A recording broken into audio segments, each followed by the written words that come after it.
obviously still in the middle of the night. And we are starting on to our journey to get to the top of Mount Fuji. I was hoping to get a taxi to the bus stop, but apparently there's no taxi to be found, so we have another 3.6 kilometers to go before we can get to the early buses.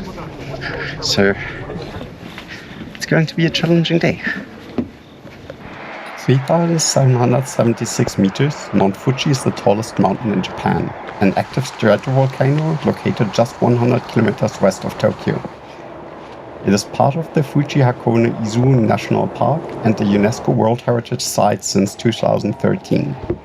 Every day, around 3,500 people attempt to reach the peak of this iconic mountain. The most popular trail is the Yoshida Trail, with the option to perform a challenging one-day climb from the 5th station at 2,300 meters to the top at 3,776 meters. The best option to reach the 5th station is by bus, leaving from the parking lot at the outskirts of Fuji Yoshida. So we finally made it to the 5th station. Took about a good hour waiting. There's 4 buses running on this line, and each of them, like maybe 70 people. So quite a bit of waiting, even though we got up early.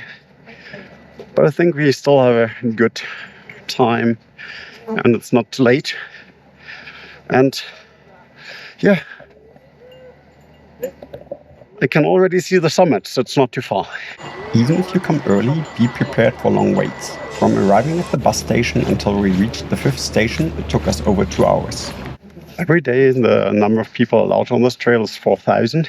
That usually doesn't sell out, but there's 1,000 same-day tickets you can get, and you can get them at the information counter right over here. At the 5th station, if you have a reservation or not, you have to head to the ticket counter to get a dedicated band that indicates payment for the route. This band has to be attached to your backpack and will both be checked when you enter and when you exit the Yoshida Trail. So we're off, just past the gate. It's an incredible morning, not too cold, and good hiking weather. I'm pretty sure the temperatures will still pick up.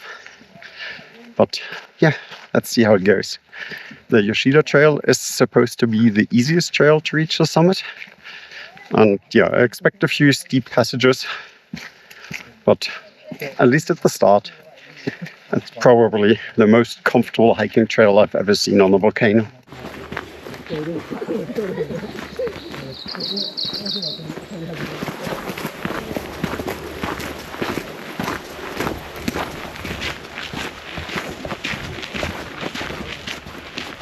It's really funny, but from here, it really doesn't look that bad.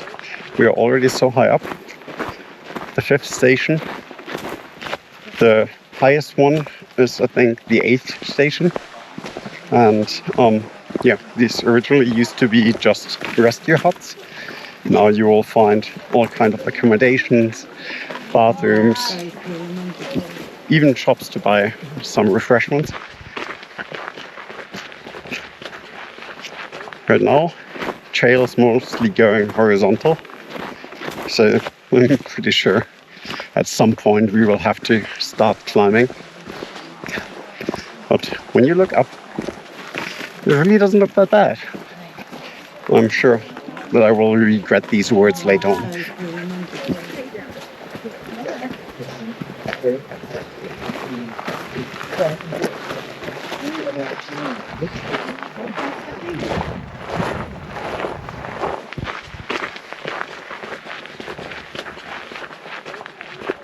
Climbing Mount Fuji is a costly affair.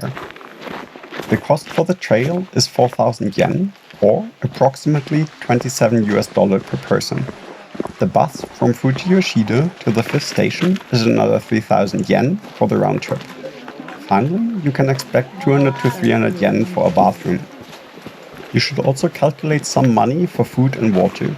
And if you decide to stay at an overnight hut, the cost for that will be anywhere between 10,000 and 15,000 yen per person. If you want to reach the top of Mount Fuji for sunrise, staying overnight at a hut is the only option you have to do so. Bullet climbing or climbing through the night has been banned, and the park gates will close anywhere between 2 p.m. and 3 a.m. for visitors that don't have a mountain hut reservation. These huts usually sell out well at the beginning of the season, so if you intend to stay overnight, that's the only chance you have to book one of these accommodations. For a spontaneous trip, you have the option to book a guided tour, because mountain guides have their own special contingent with the higher huts, or you have to do a single day climb as we do.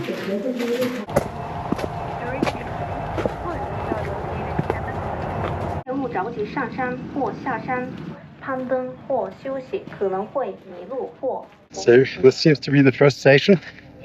There's restrooms. And you can buy water here for 600 yen. Didn't take too long to reach it. So I guess for us, it's onwards directly. But from here, you can see quite a few stations up. Now it's going to go into a bit more steeper territory.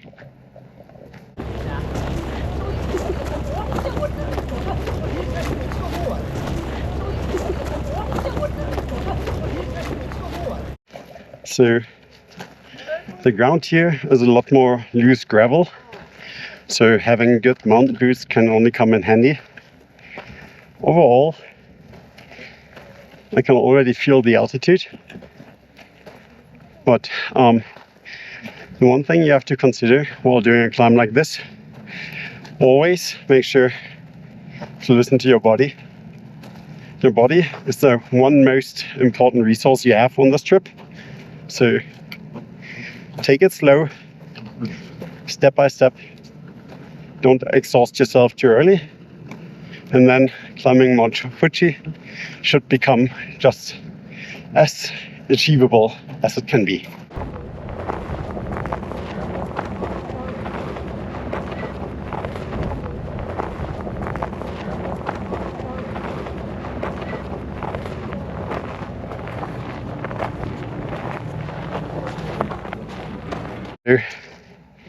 The first kilometer is done, but the next 5 are going to be a bit harder.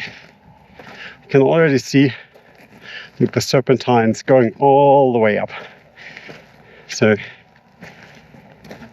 the sign still says like somewhere around 5.5 hours. So about, just below a kilometer an hour.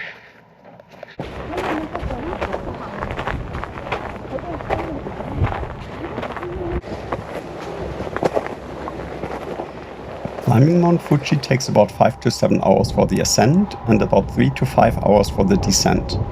With the alpine conditions, you should be properly prepared for this endeavor. Sturdy boots and proper layers for the changing conditions are an absolute must. Even on sunny days, rain gear should be part of your equipment. Enough water for a challenging day and some high-energy food should also be on your list. For the descent, we consider hiking poles mandatory, but more on that later on. The changing conditions can be significant. Just a day prior to the perfect weather on our climb, climbing was strongly discouraged due to a rainstorm. We'll have some links for you to check the weather down in the description below.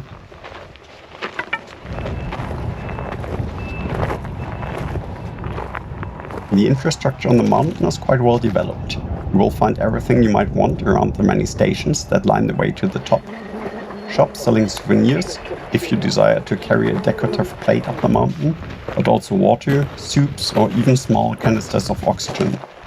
I'm not really sure how much a single deep breath is going to help you, but, well, you'll never know.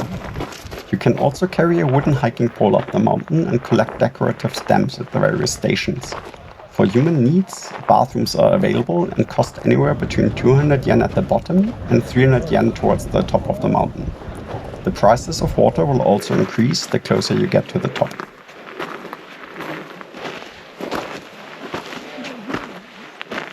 So up until here, the entire path has been the solid gravel. Not too bad to walk on, but on the downhill I expect that it will be very slippery. So far, we are almost at 2 kilometers in and still projected 5 hours to the summit.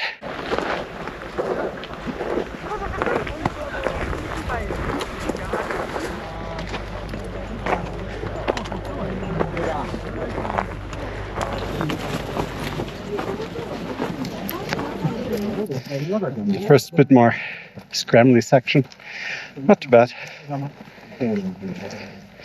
Just before reaching the next station.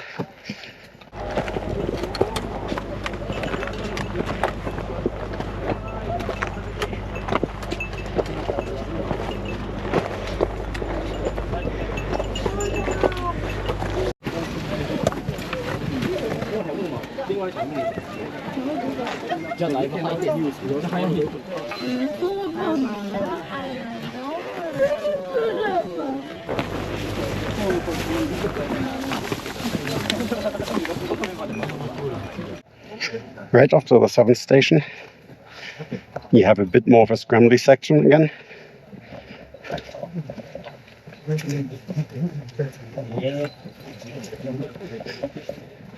Nothing too bad. But it's a lot different from the well-prepared paths below. But it's already over in 10-15 meters.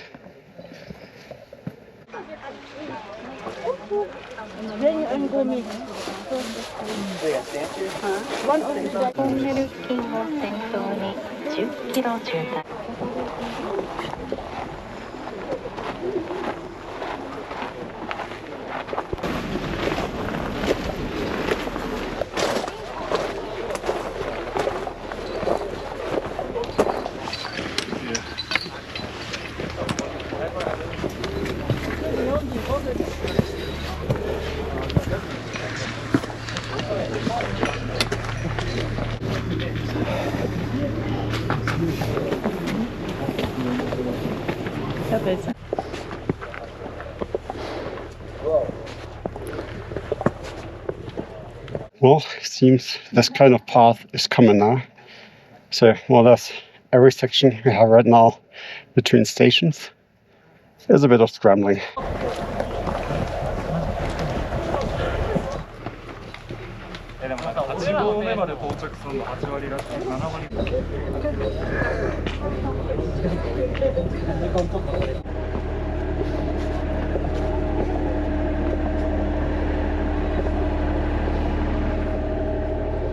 Despite us hiking a lot, climbing Mount Fuji is not an easy endeavor. 1,500 meters altitude gain is no joke on its own, but doing so when you start at 2,300 meters already, that doesn't really make it easier. When we climbed Kilimanjaro, the locals always told us pole pole, or slow slow. The main resource you have on a day like this is your body, so it is important not to spend it too early. A calm and steady pace will be your winning ticket if you intend to reach the top of the mountain. Also make sure to take some rests every now and again and recover at the various stations. The huts on Mount Fuji are usually supplied by a crawler. The crawler also can act as a rescue vehicle for the rescue team at Mount Fuji. In emergency situations, helicopter rescue is also available. Be aware that the rescue is a costly affair. I couldn't find any information about the crawler, but for the helicopter you can be charged as much as about $4,600 per hour.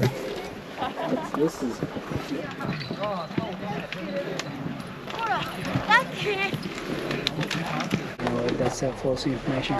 Check materials now.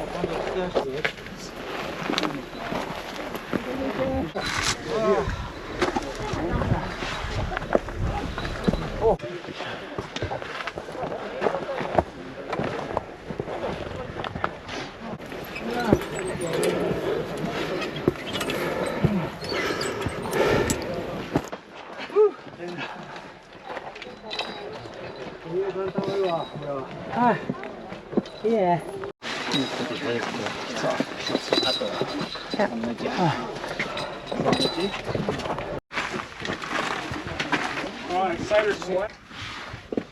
まあまあまあ、すぐにだってそれはあるしね。まあ、あそこもってどっちかっていうと俺の方がいいんだよ。最後まで油断するなよ。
We kind of get now just past the upper buildings of the aid station.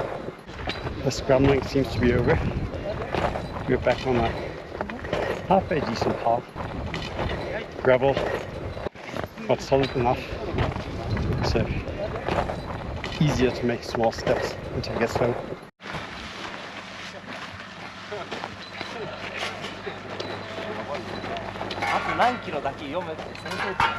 With the scrambling at the aid station, we had to take quite a bit of a rest just to recover.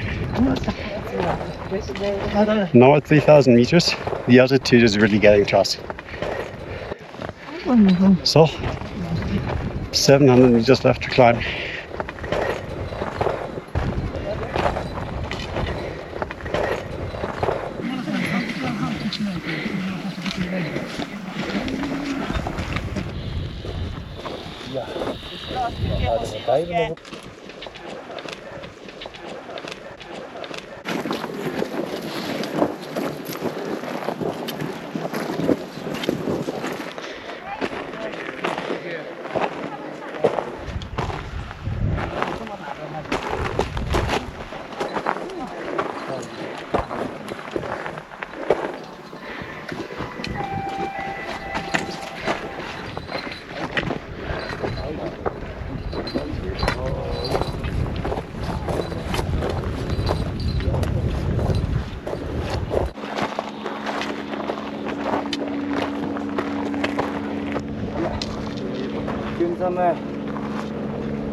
Only 1.3 kilometers to the summit, but oh boy, the altitude is noticeable. We more or less are stopping at every of these small huts for a short rest.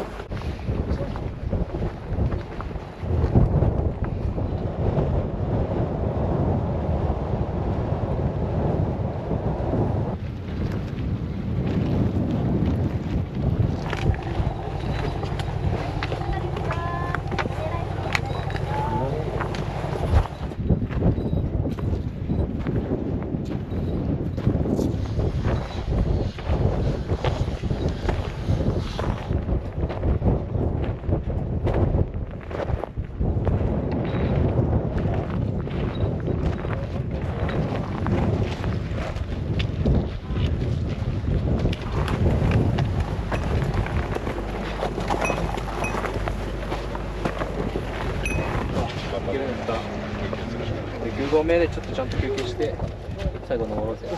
During our way up, we also got a look at some of the shelters on Mount Fuji.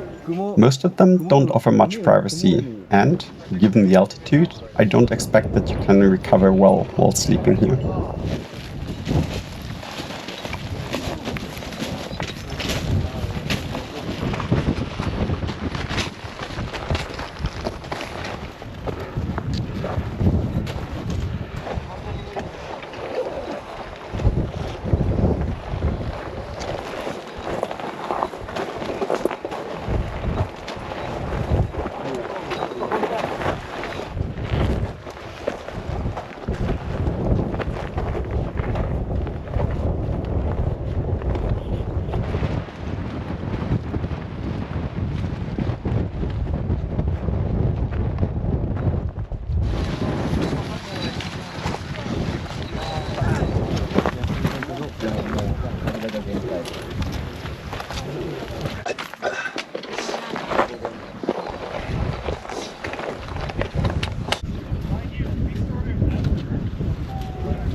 The last few hundred meters to the rim are really the worst.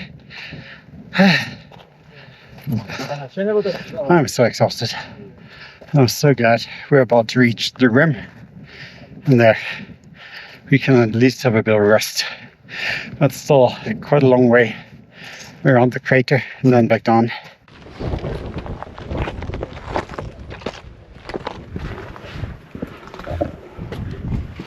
When you finally reach the rim of the crater, you reach Fujisan Hongu Sengen Teisha Okumiya, a Shinto shrine located at the top of Mount Fuji. Luckily, you will also find options for warm food and drink. When we reached this point, I was so exhausted that I was trembling. With a 5-hour descent still on the horizon, finding my strength again was vital.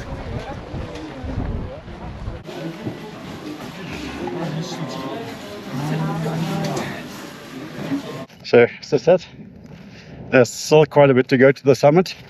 The summit is this thing over there.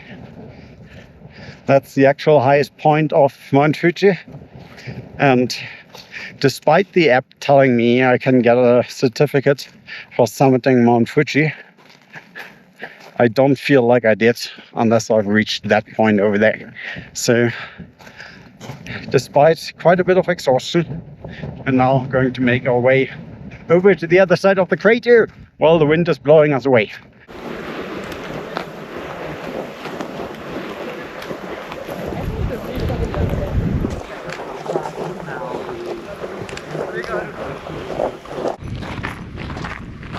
It's a sword. What are those?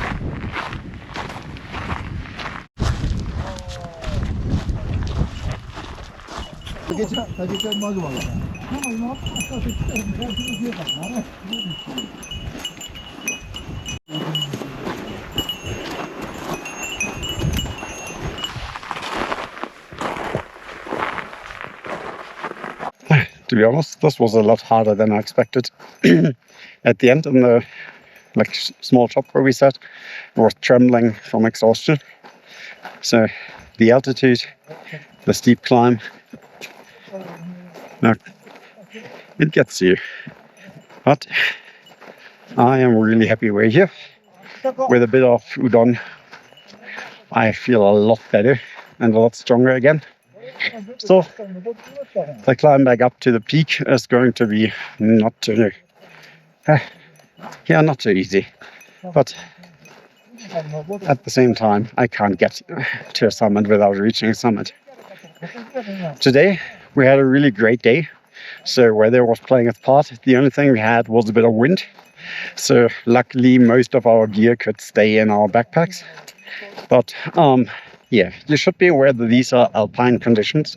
So if you decide to climb Mount Fuji, you should definitely make sure to pack for the conditions. We'll leave you a small packing guide at the end of the video. And yeah, also make sure to check the weather. Even though today is a perfect sunny day, yesterday all trails were closed because of a large typhoon. We're currently in the rainy season in Japan, and the typhoon was giving too much water. Like, it was too much rain because of the typhoon. They even closed down some of the railroads, and the mountain guides here strongly suggested not to climb the mountain. We'll also link you a good site for a weather forecast for Mount Fuji down in the description.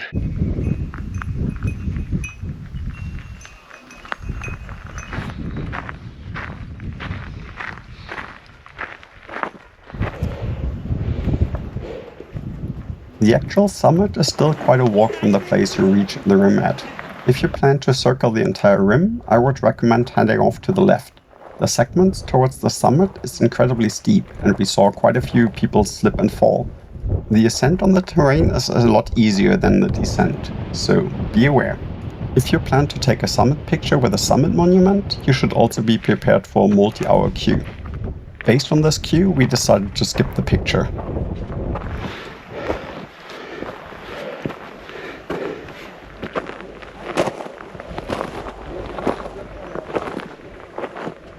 So circling the crater surely doesn't take 2 hours. The queue to the summit picture does.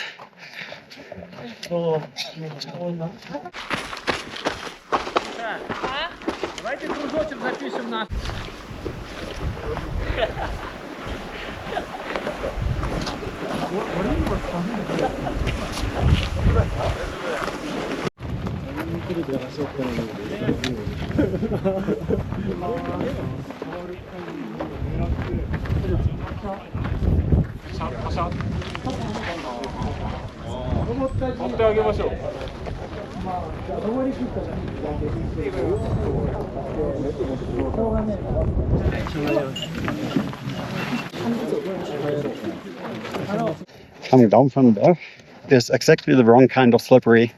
It is steep, it is slippery due to the gravel, but the gravel floor is so hard that you can't dig in, so that you can't dig your heels in.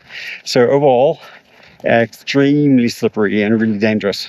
Like, best tip is to hold on to the railing, and if you can't do so, hiking poles are really a necessity. We saw quite a few people slip and fall, but with the hiking poles and the railing, in the end, we managed to get through unharmed.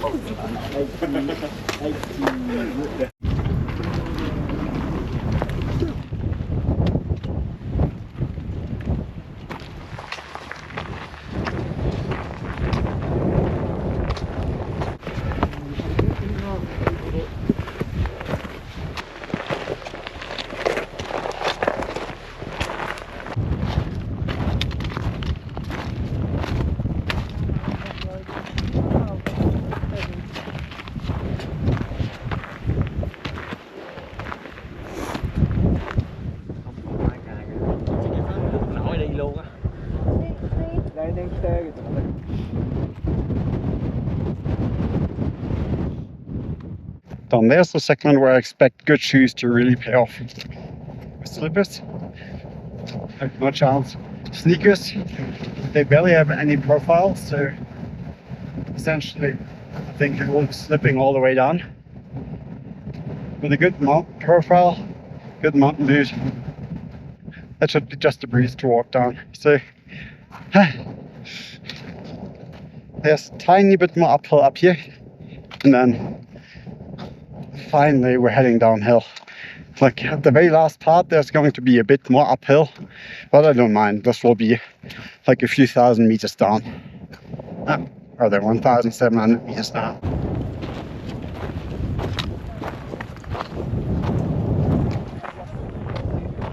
For the descent in general, we consider hiking poles mandatory. The ground, while decent enough for the way up, is a nightmare on the way down. Compacted dirt with a layer of loose pebbles on top just feels like trying to descend the mountain slopes on ice. Every step has to be considered carefully, and hiking poles have been a lifesaver. We have never seen so many people fall as we did on the way down from Mount Fuji. Hiking poles helped us to stay safe. Some people choose to run instead of treading carefully. While this works mostly, we have seen negative side effects of this as well. Stopping, if someone in front of you falls, which is not unlikely, is almost impossible. And depending on where you are far more likely to cause a rock fall for the people below you. On a mountain that sees over 3,000 climbers each day, this can be only seen as inconsiderate. So our recommendation is to take it slow, both on the ascent and the descent. Hiking poles will be your lifesaver on the way down. And now for the stats. We took about 10 hours and 18 minutes to climb Mount Fuji from the 5th station and to return to it safely.